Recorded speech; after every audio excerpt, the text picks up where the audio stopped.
I will talk about her work, which is related to what I am familiar with, but not exactly that portion. So, in fact, I would like to point out that during her PhD, she gave a new proof of Witten's conjecture, which was already proven by Kontsevich.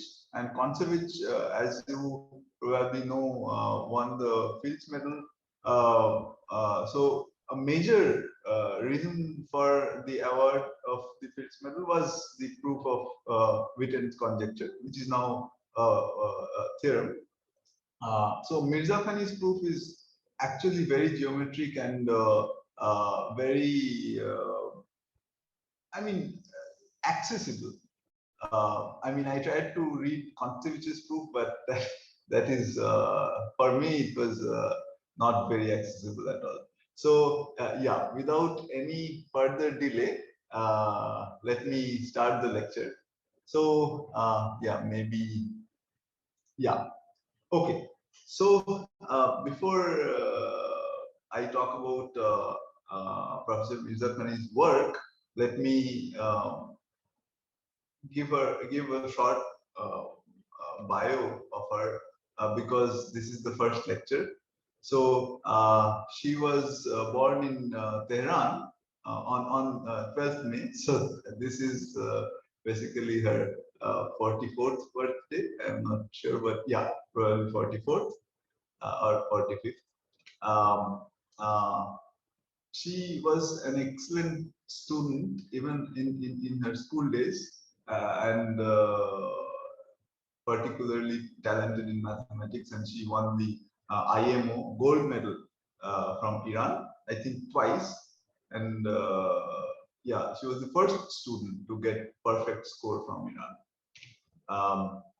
So she did her BSc in the Sharif University of Technology from Iran, from Tehran. And then, of course, as many of you know, she did her PhD at Harvard under another Fields medalist, Curtis McMullen. So I have recently come across some of the work of McMullen. Um, um, yeah.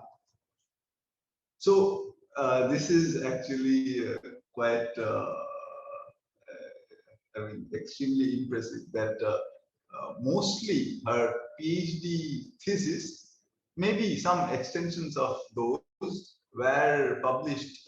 So she didn't have any papers right after her PhD, which in India would be difficult because we would not get a postdoc position if we don't have a paper right after our PhD. But anyway, I think 3 years after her PhD, her thesis was published in 3 parts in 3 top journals of mathematics: Annals, Inventiones, and JAMS.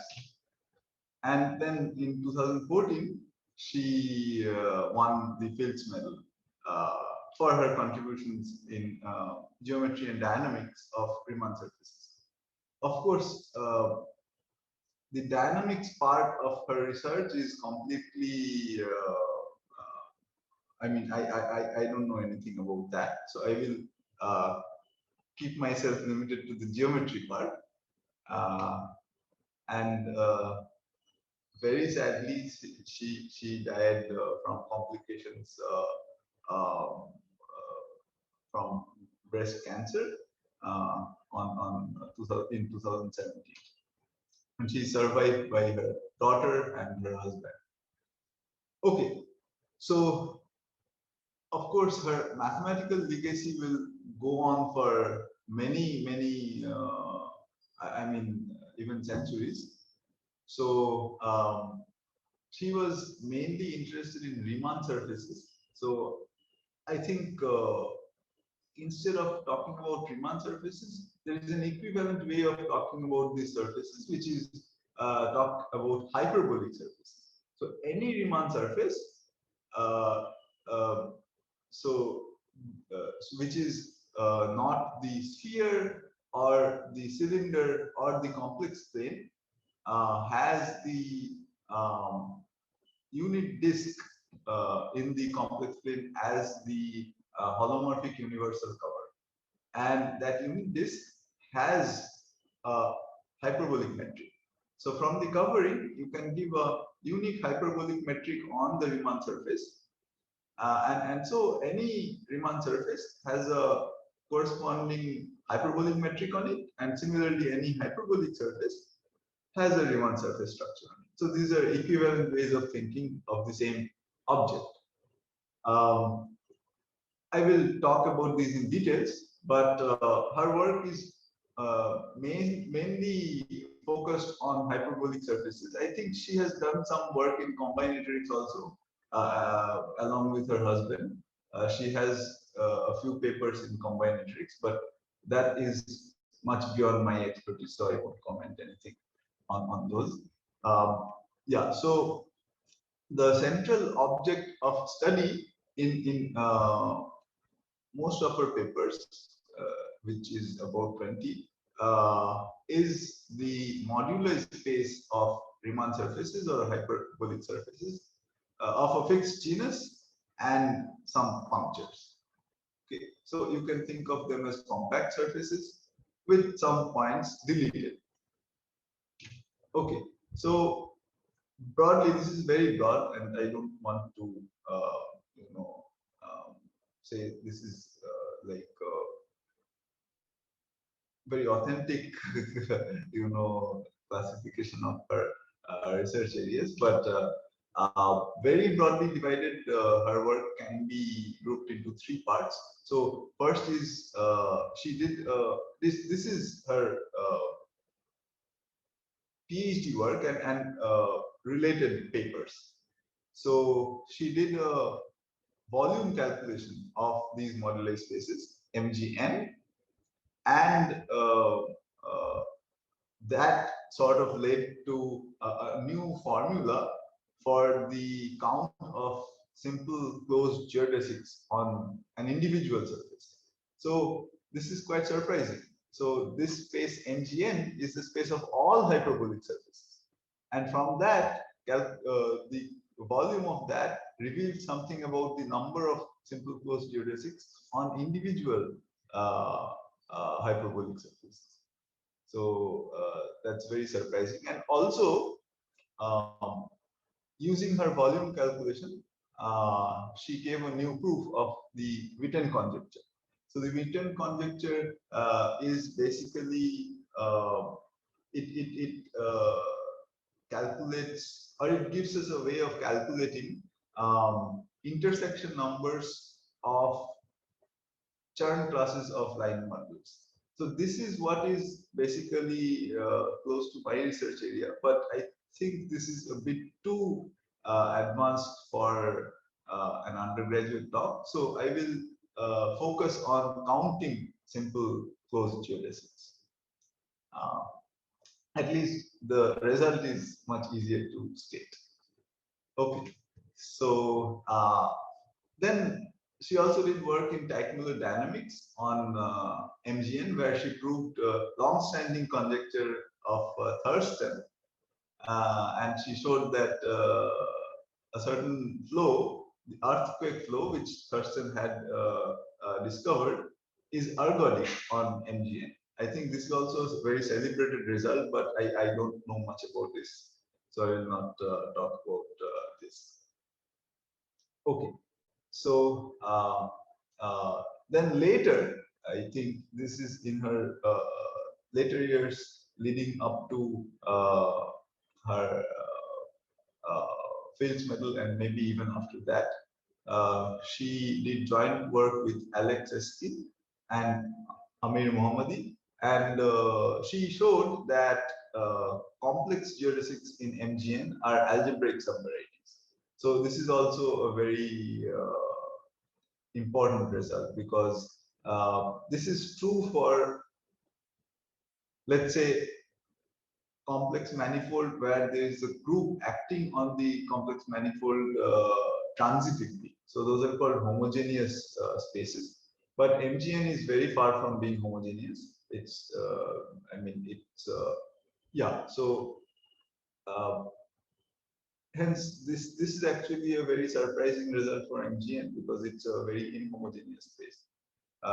For homogeneous spaces, some results of this type were proven by Mariner Rotner.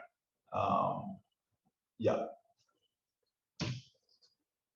Again, this part I don't know much, so I will not comment much here. I will restrict to the first part. That's why I said some contributions, or maybe one contribution is probably a better statement. Okay, so yeah, so let me introduce the main protagonist of our lecture, which is the hyperbolic plane. So I think this all of us will know is basically the unit disk in the complex plane, and it has a metric which is given by this formula. The formula is not important, but we know that the unit disk is biholomorphic to the upper half plane, right? And on the upper half plane, if you pull back this metric, it just becomes dx squared plus dy squared over y squared, which is a easier metric to understand. Okay, so as you see here, what happens is in the denominator, as z goes to 1, so as z goes to the boundary of the disk, this denominator sort of goes up, right? So as we go further and further from the center of the disk, this metric becomes larger and larger. So if you don't know what a metric is, I will get to that in a little bit. Okay, but anyway, so this metric has constant curvature -1. So for the experts, this is just the sectional curvature. And if you are familiar with curves and surfaces inside R3, then basically I can embed a small portion of this hyperbolic disk inside R3, and in that embedding, so isometrically embed, in that embedding, the the Gaussian curvature of the embedded surface is -1.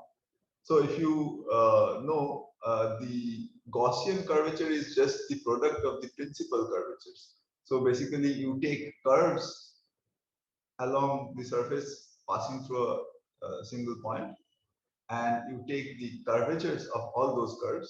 There will be a minimum and a maximum, and the product of those two numbers is basically the Gaussian curvature, and that turns out to be -1.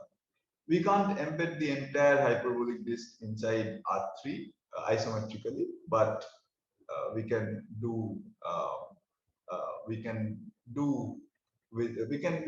locally embed. So I think the embedded surface is called the pseudosphere. Yeah, the pseudosphere is an example of a surface which is a embedding of a part of the hyperbolic disk and which has curvature -1. So inside R3, if you have a point of curvature, negative curvature, that looks like a saddle, whereas a point of positive curvature looks like the sphere or something locally. Yeah. So all these are there in Do Carmo's book, which is highly recommended. Yeah. So the unit sphere, as you all know, has positive constant curvature +1. This you can show by just simple calculations. Okay, so if you know what a metric space is, then we will now say why this formula gives us a metric on D. Okay, so it turns D into a complete metric space.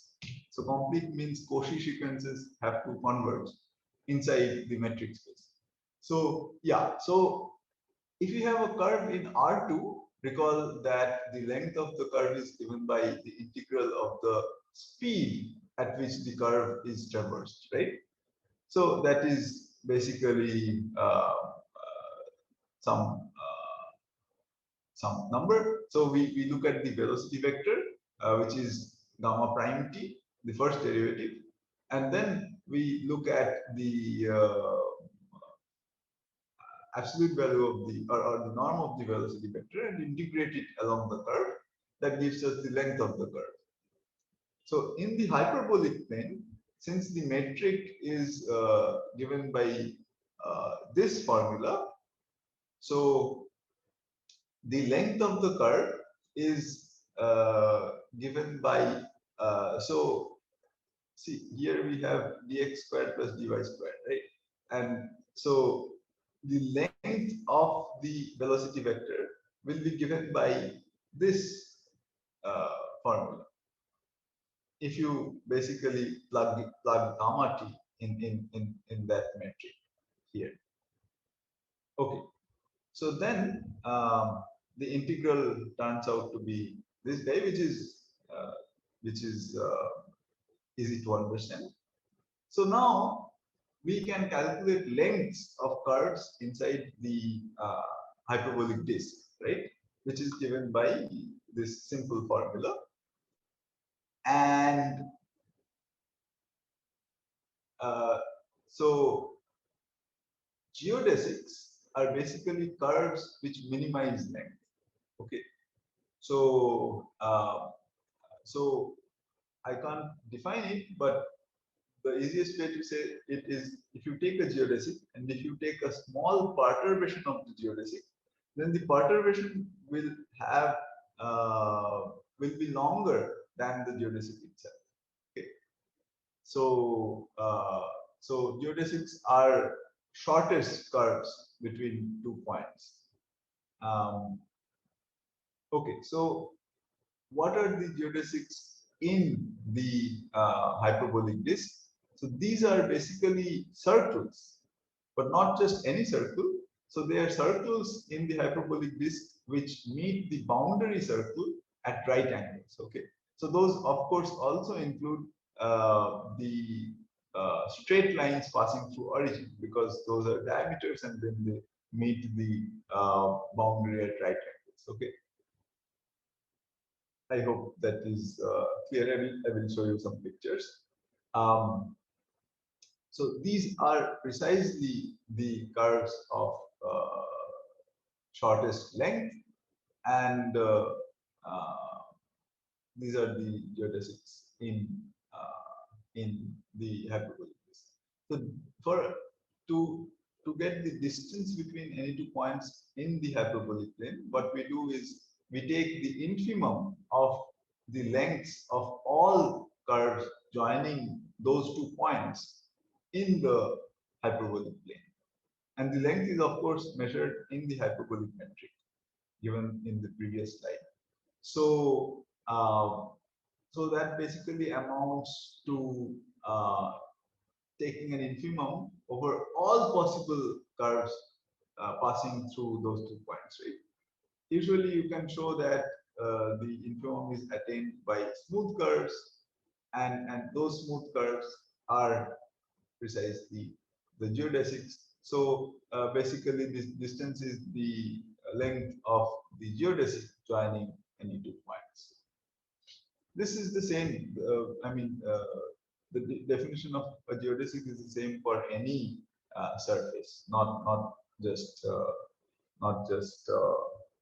the hyperbolic plate, but any surface, or any Riemannian manifold, for instance.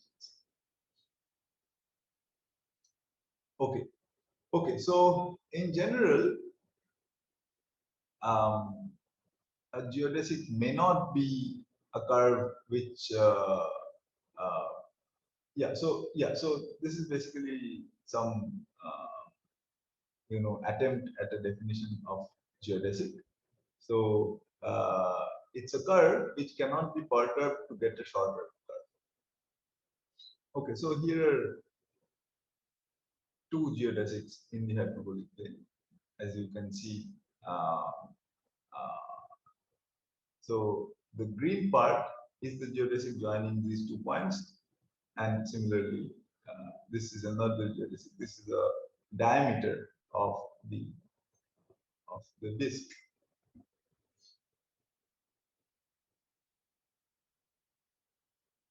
Okay. So yeah, one small comment is that the group of biholomorphisms of the disk, which is isomorphic to uh, the projective special linear group uh, PSL2R, um, acts on the hyperbolic disk by isometries. So any complex automorphism of the hyperbolic disk is also an isometry, and then you can, so those so complex automorphisms are given by Mobius transformations, and Mobius transformations take circles to circles, and they don't change the angle between any two curves. So then basically you can show that there are Mobius transformations which preserve the unit disk and which take any geodesic to any other geodesic. So so the group of isometries of the uh, hyperbolic plane acts transitively on the set of geodesics. Okay, so let's do a simple calculation. What is the distance of the origin from any point uh, lying on the real line inside the unit disk? So you can show that, so suppose this is the real line. You can show that the geodesic has to be the straight line joining the origin to that point, because, yeah, that's maybe, I leave it as an exercise. And the length of the geodesic can be easily calculated from the formula that we stated. So the straight line joining the origin to the point A0 is basically, oops, so maybe it should be 80, 0, but yeah, that doesn't change the calculation. It turns out to be log of 1 plus mod A by 1 minus mod A. And so now you see that if I take A closer and closer to the boundary, then this distance grows, right? So it grows to infinity. And that is why the metric is complete.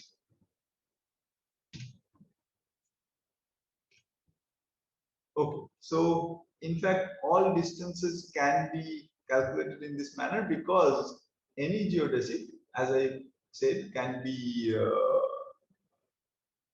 there is an isometry of the disk which takes any geodesic to a geodesic passing through the origin, which is just a straight line, and then by a rotation, which is also an isometry, we can make that straight line to be just the real line. Okay, so then all distances can be calculated in this manner. Okay, so this is basically the starting point of hyperbolic geometry. So with that distance function, D is actually a metric space. It's a complete metric space, and so if you know what is a Riemannian manifold, so this is a Riemannian manifold of dimension 2, and yeah, so this is actually called non. The geometry of D is called a non-Euclidean geometry because it doesn't satisfy the parallel postulate of Euclid. So basically, if you take geodesic, so geodesics are the analogs of straight lines. In Euclidean space, the geodesics are straight lines. Here, the geodesics are circles, right? So let's take a geodesic and let's take a point outside the geodesic.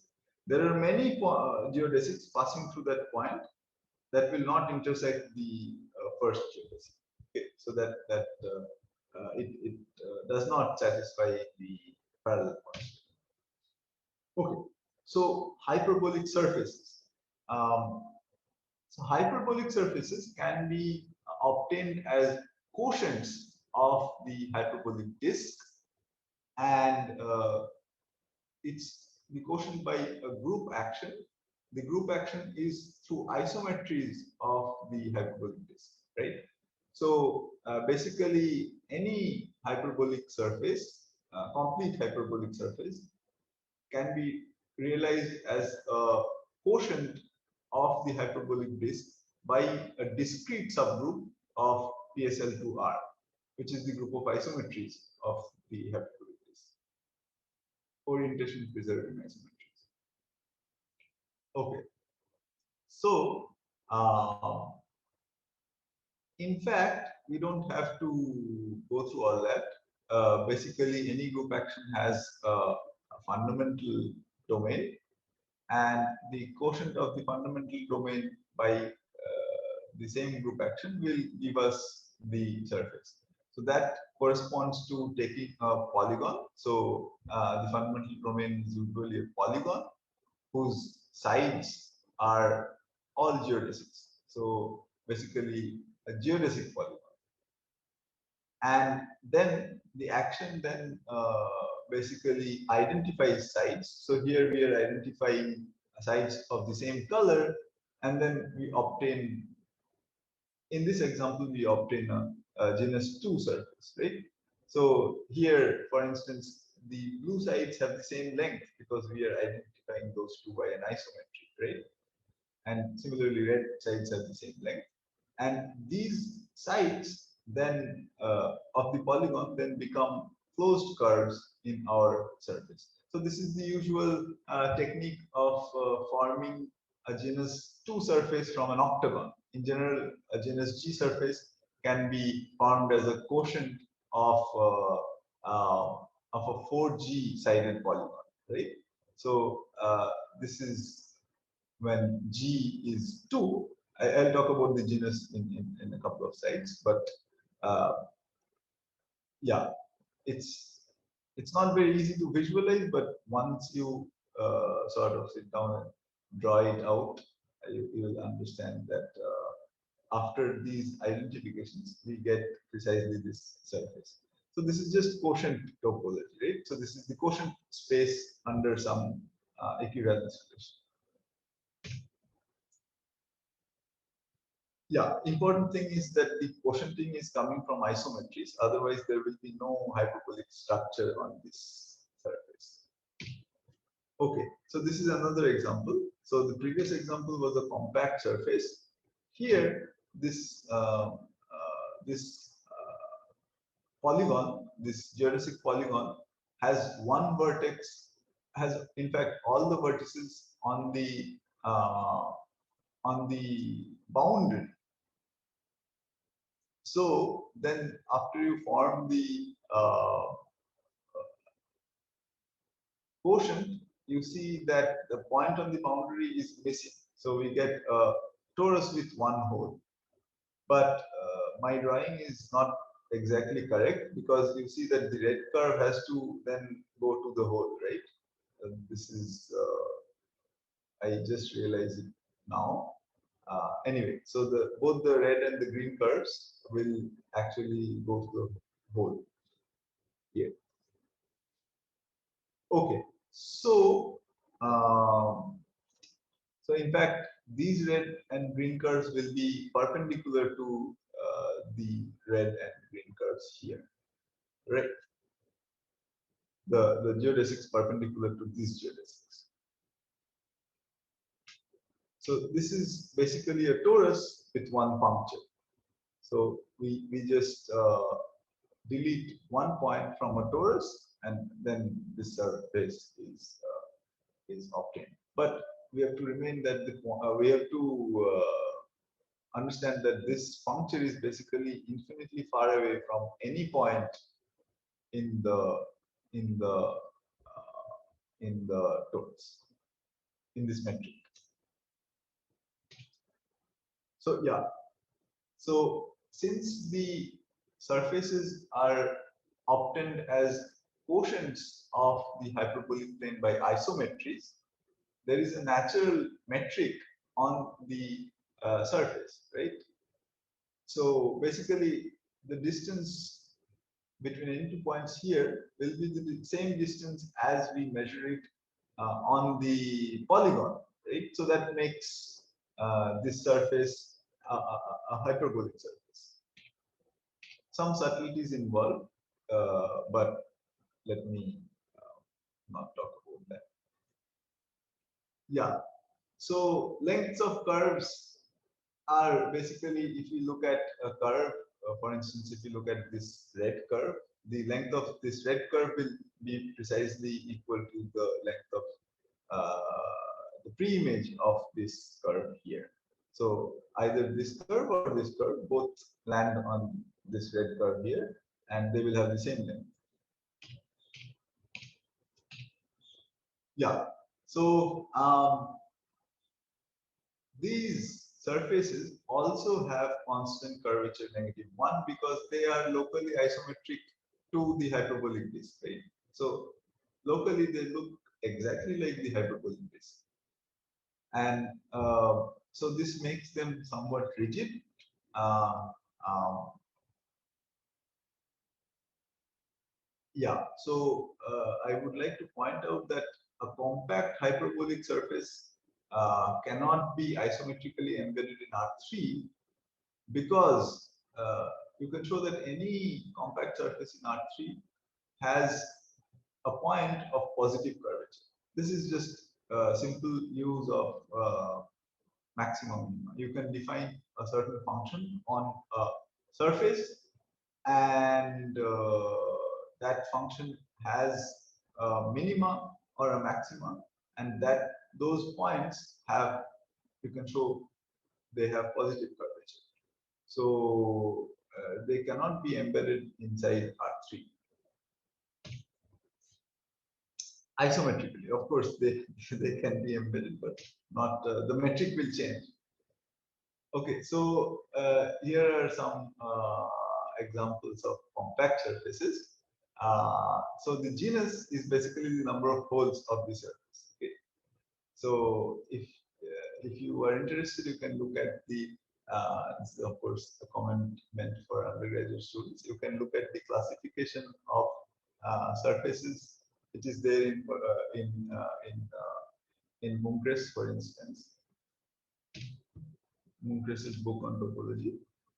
So this guy is a genus 2 surface, and this one is a genus 3 surface. And yeah, so now I was talking about individual surfaces. So there is a topological space which we will call MGN. I'm sorry for my inconsistent notation, because sometimes I've denoted it by curly n and sometimes by just simple m. Yeah, so this space will parameterize all possible hyperbolic surfaces up to isometries. Okay, so it's surprising that we actually have such a space. The points of MGN basically correspond to isometric classes of hyperbolic surfaces. Okay. So, so each point corresponds to one hyperbolic surface, and two different points will not be isometric. So the surfaces corresponding to two different points will not be isometric. They won't be the same. Topologically, they're the same. The metric is different. So yeah, they are homeomorphic, but not isometric. In fact, they're diffeomorphic also. So this space is called the moduli space of genus G surfaces with n punctures. It's not a manifold, but it's quite close to being a manifold. It's what is called a normifold. So basically, it's a quotient of a manifold by a finite group, And now you know that if the group action is free, then the quotient has to be a manifold. But in this case, the group action is not free, and the dimension of the orbifold is 6g minus 6 plus 2n, which we will indicate by in maybe towards the end of the lecture. So basically, there is a finite group acting on a manifold of this dimension, and the quotient is my space mgn. Okay. Okay. So now let's talk about simple closed geodesics. So let X be a closed hyperbolic surface. A path is called a simple geodesic if, first of all, it is a geodesic. Secondly, the endpoints have to be the same. And lastly, it does not cross itself. Okay. So here are some examples. So this first curve, red curve, is not closed because the starting and ending points are not the same for the spider. So the blue curve is closed, but it crosses itself. And the green curve is simple and closed. It does not cross itself, and it's of course closed. It starts and then ends at this black point. Okay, so I hope that is clear. So any closed curve can actually be slightly perturbed to get a closed geodesic. So formally, we can say that if I take a closed curve and I look at the free homotopy class of that curve, then that contains a uh, unique geodesic. Right? That geodesic will also be a closed curve. And if the curve is simple closed, then the geodesic is also simple and closed. Okay. So for any closed curve, there is a geodesic which is very close to that curve. Well, maybe not very close, but which can be obtained by perturbing that curve. Um, and if the curve is simple, then the geodesic also is simple. So this is not very hard, uh, but beyond this lecture, of course. Um, so actually, it was already known before Mirzakhani. So in fact, there are, so yeah, let me comment that there are infinitely many closed geodesics. Why? Because free homotopy classes correspond to, if you know what the fundamental group is, then free homotopy classes correspond to um, conjugacy classes in the fundamental group. And uh, if you take a surface of genus G, that is the quotient of a free group in 2G generators mod some relation. And you can show that there are infinitely many conjugacy classes in that group. So each conjugacy class will correspond to one closed geodesic. And then what about if I fix some length L and I look at all the geodesics in the surface X, which have length at most L, then that number is actually finite and it asymptotically grows like this. So basically, as L goes to infinity, it is comparable to e to the power L over L. Right? So this is just so if you take the so yeah, here we are basically saying that in big O notation, this number is big O of this guy. So basically the ratio of these two numbers tend to a constant as L goes to. That is the precise statement. So so this was known before Mirzakhani. It's actually a classical result, and it's sort of called the prime number theorem for closed geodesics. But not much was known about simple closed geodesics. So in fact, in fact, there are also infinitely many simple closed geodesics on any hyperbolic surface of genus at least one. So that I can't sort of justify, but let me give you an example. So for the punctured torus, any torus knot of type Mn, so any Mn torus knot is a simple closed curve. And then if you take the unique geodesic in its free homotopy class, that is a simple closed geodesic. Okay. So what is this torus knot? So the torus knot of type Mn is obtained. So the torus is a quotient of R2, right? If in fact you may have seen it as a quotient uh, of the unit square, close 01 cross close 01 by identifying opposite sides. But similarly, you can take a quotient of R2 and the in fact R2 is the universal cover of the torus, right? And I can take a line whose slope is m over n, and m and n are integers, and the line passes through the origin. So under the quotient map or the covering map, whatever you choose to call, the image of that line becomes a circle, basically an embedding of a circle inside the torus. And those are precisely called the Mn knots. So here is an example. This is the trefoil. So basically, I take m to be 2 and n to be 3, and I get this trefoil. So basically, I take the line of slope 2/3. It continues up to this point, but under the quotient map, this point is the same as this screen point. So I continue here and so on. Okay, so you see that there are infinitely many torus knots, one for each pair m and n, and those knots will give you simple closed geodesics after maybe slight perturbation. So there are infinitely many simple closed geodesics. And here are some more examples of torus knots.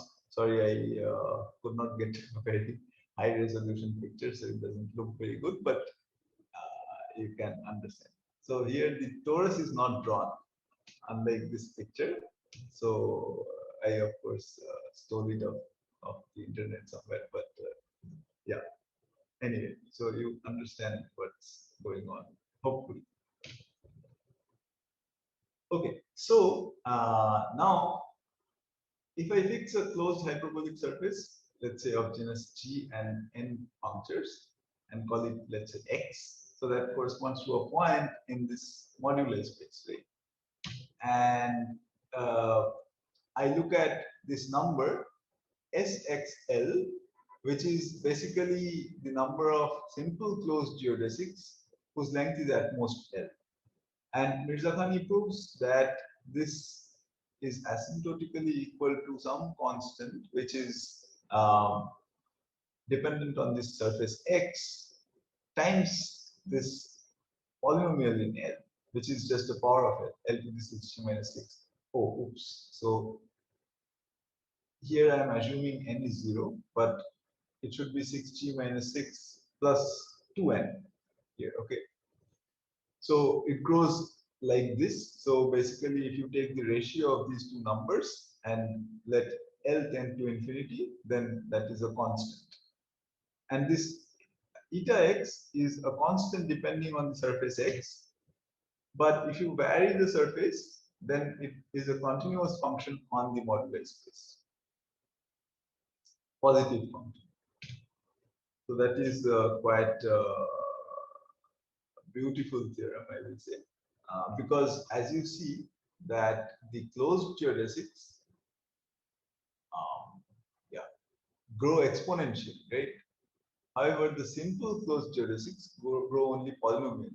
So you can say that most of the geodesics, most of the closed geodesics will cross itself. Okay, so maybe I take 5 more minutes just to indicate a bit about the proof. I mean, of course, I can't get into any details, but nevertheless, so one of the main ingredients of the proof of this formula is recursive formula for the volume of these moduli spaces. So how do we define a volume? So given any surface, we can cut the surface into pairs of pans. Okay, so if you cut along these red curves, so these red curves are geodesics on the surface. If you cut along these red curves, you see that basically I get so several connected components. Each connected component is like a sphere with 3 discs removed. Either 3 discs or one of them could be a point. So I mean, here one of them will be a point, but in general there can be more points. Okay, so I can cut it into pairs of pans, and similarly I can glue pairs of pans to get a surface like this. So but to glue, so we have to know the length of the boundary curves along which we are gluing, so that those lengths have to be recorded. But also we have to keep in mind how we are gluing. So basically, if we glue along the red curve without a twist versus if we twist it and then glue, then these two surfaces will be different. Okay, so yeah, I can't right now, I can't justify why these are different, but you can, for instance, record the lengths of geodesics in this surface. It will be different from this one. And so this way of construction of surfaces will give rise to a system of coordinates on not the moduli space, but a cover of the moduli space, which is called the Teichmuller space. And so these coordinates are called length and twist coordinates, or together they're called Fenchel-Nielsen coordinates. So there will be 3g minus 3 plus n length coordinates, because that many curves are there along which we are gluing, and similarly those many twist coordinates. And so the volume is basically integral along those coordinates. So basically we are integrating in the covering space. So you have to first take a fundamental domain in the covering space and then do this integral. And Mirzakhani gave a very beautiful recursive formula for these volumes. So the volume of MGN can be determined by first calculating the volumes of mg prime n prime, where g prime and n prime are smaller than n, smaller than this pair. Okay, so if you calculate all the volumes of everything smaller than of all the smaller pairs, then we can calculate the volume of MGN. And finally, using this and the generalization of an identity by McShane. So of course, the generalization itself is very non-trivial. McShane's identity is only about M11, and she generalized it for any MGN. So that generalization already is very non-trivial. She was able to prove the formula that I stated a few slides back, the polynomial growth of SXL. In another direction, she actually proves the Witten conjecture by showing that this volume can be calculated in a different way in terms of Chern classes of line bundles of MGN, and that's how her proof of Witten conjecture grows. And it involves a fair bit of symplectic geometry, but nothing beyond what we learn in grad school. So it's very approachable. Okay, so I would like to stop here. Sorry, I went beyond my 45 minutes, but yeah. Thanks, Chitro. Thanks. So any questions from audience? So, hi Chitra. This is Sushil here. So, so in the volume, so what will be the volume? Like, can you say, like, is there a nice, like, compact formula, or it will? No, I think so. There is no compact formula, but it turns out that so this here mgn, I can let those n points not be just points, but boundary components, boundary geodesics, and I can let you can let those geodesics have variable. So she proves that basically this volume is a polynomial in all those lengths, and recursively you can calculate the volume from the smaller ones, and I think there are programs that can be used to calculate this. I don't know if there is a closed formula. So if I take n to be 0, just the closed surface, then at least it will be some compact formula. No, again, Yeah, like, yeah. If n is zero, I think uh, the numbers were already known. okay. So, for instance, if you take one, so m11, the volume is pi squared over 6. Oh, 1 is pi square over 6. Oh, Yeah, which is a known number. oh, okay. So in their case, like, oh, okay. See, thanks. Very nice talk, Chitra. Any other questions? So, Chitru, I have a very naive question. Very naive. So, you talked about this MGN, and it's a very big class, right? Do you have any idea that how big it is? Because you were calculating volume and all these things. So do you have Yeah. any idea? So basically, it's a complex manifold of dimension 3g minus 3 plus n. But it's not exactly a manifold, because what happens is it's a manifold quotiented out by a finite group, and the group that is acting does not act freely. So then the quotient is so if you have a free action of a group, um, free and properly discontinuous action of a group on a manifold, then the quotient is again a manifold of the same dimension. But here the action is not free, so we get certain conical singularities. It is a very well studied space, but at the same time, it's there are still. I mean, it's still a mystery. So all I can say is it has a universal cover, which is the Teichmuller space, and the Teichmuller space is basically an open ball. Sorry, so it's a bounded domain in in C3g minus 3 plus n. And the bounded domain has also been studied. Uh, it is actually a contractible bounded domain. But of course, as you know, in C3g minus n, bounded domains can have very bad geometry, right? So in particular, that bounded domain has isomorphism group, complex isomorphism group, is a discrete group.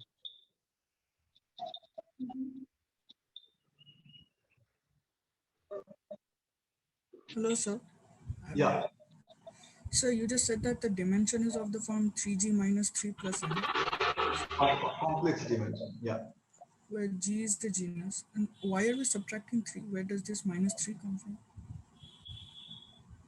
It comes from basically the number of curves that we have to cut along. So here, see here the genus is 3, right? So we are cutting along one. So if you count the so here genus is 3, and it has one function. So this surface is of type 3, 1, and we have to cut along so 7 curves. So you can see that 1, 2, 3, 4, 5, 6, 4. Yeah. Maybe I have done counting. Yeah, maybe. So 1, 2, 3, 4, 5, 6, 7. Yeah, 7 cards. Yeah, sorry. So it just comes from, so you can calculate this number by looking at the Euler characteristic of this surface. And then each of those pairs of bands has Euler characteristic, I think 1, because it is like a two punctured disc.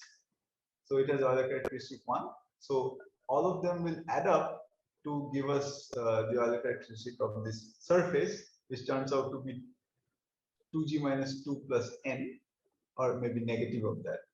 Yeah. And then from that you can calculate the number of curves needed to cut. So it's a simple Euler characteristic argument. Thank you, sir.